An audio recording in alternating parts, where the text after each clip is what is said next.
500 और 1000 रुपए के नोट बंद करने के बाद लोगों की परेशानी दूर करने के लिए कई कदम उठाए गए हैं। शनिवार और रविवार यानी 12 और 13 नवंबर को छुट्टी होने के बावजूद देश के सभी बैंक खुले रहेंगे।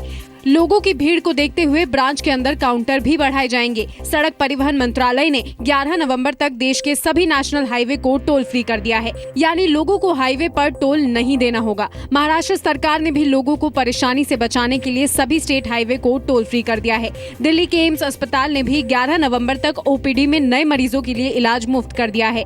एम्स में भर्ती मरीजों से अगले 2 दिन तक 500 रुपए से कम की फीस नहीं ली जाएगी।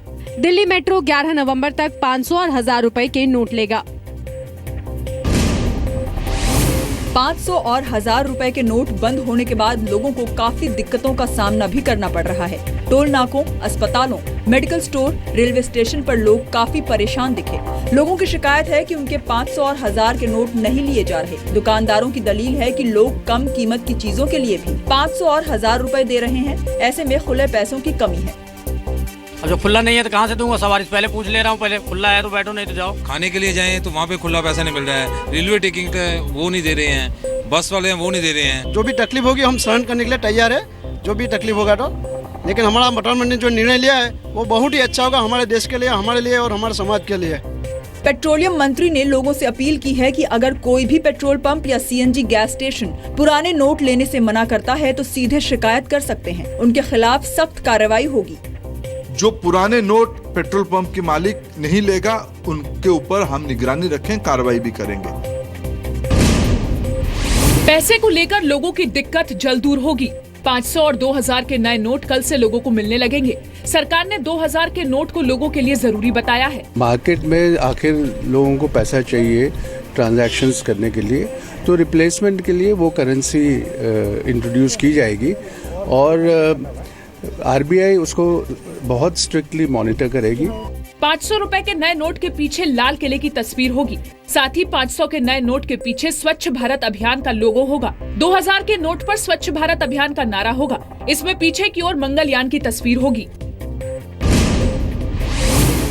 काले धन पर सरकार के फैसले को लेकर कांग्रेस नेताओं की राय बटी हुई है। कल पीएम मोदी के ऐलान के बाद कांग्रेस प्रवक्ता रणदीप सुरजेवाला ने फैसले की तारीफ की थी, लेकिन आज कांग्रेस उपाध्यक्ष राहुल गांधी ने इसकी आलोचना की। राहुल के मुताबिक पीएम मोदी ने एक बार फिर साबित कर दिया कि वो आम लोगों का ख्याल नहीं रखते। दूसरी तरफ पूर्व वित्त मंत्री पी चिदम्बरम ने सरकार के फैसले की तारीफ की, हालांकि उन्होंने कुछ बातों को लेकर चिंता भी जताई। If the purpose of the decision is to unearth and stamp out black money and prevent its generation, it deserves our support. वहीं कांग्रेस महासचिव जनार्दन द्विवेदी ने सरकार के फैसले की तारीफ करते हुए कहा कि इस फैसले से समाजवाद आ गया है। अगर सामान्य रूप से मैं टिप्पणी करूं तो चलो अच्छा हुआ, एक दिन के लिए ही सही, भारत में समाजवाद आ गया।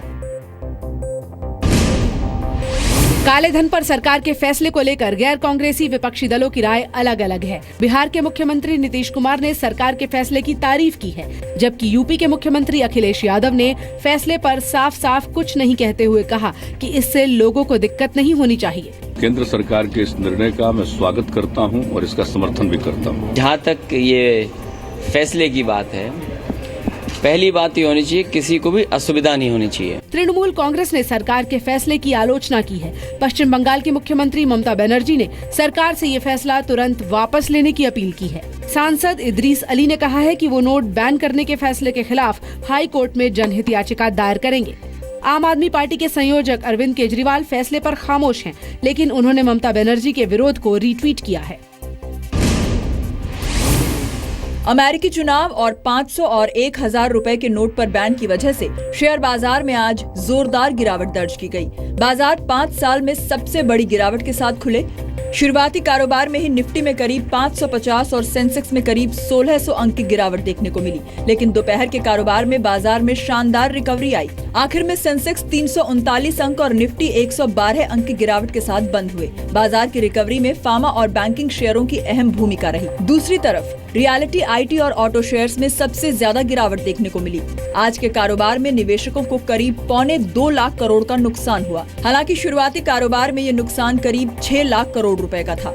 शेयर बाजार में जहां गिरावट रही, वहीं सोने के दाम में जबरदस्त बढ़ोतरी हुई। 10 ग्राम सोने का दाम एक बार फिर 31,000 के पार चला गया। आज सोने के दाम में 800 रुपए से ज्यादा की बढ़ोतरी हुई।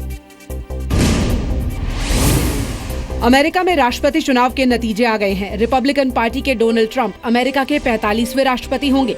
बहुमत के लिए कुल 538 में से 270 इलेक्टोरल वोट जरूरी थे। ट्रंप को इनमें से 289 और हिलरी को 218 वोट मिले। 3 राज्यों के नतीजे अभी बाकी हैं। And I can only say that while the campaign is over, our work on this movement is now really just beginning. Trump की जीत पर उनके समर्थक जीत का जश्न मना रहे हैं। You will be very, very surprised if I tell you how many women voters he has.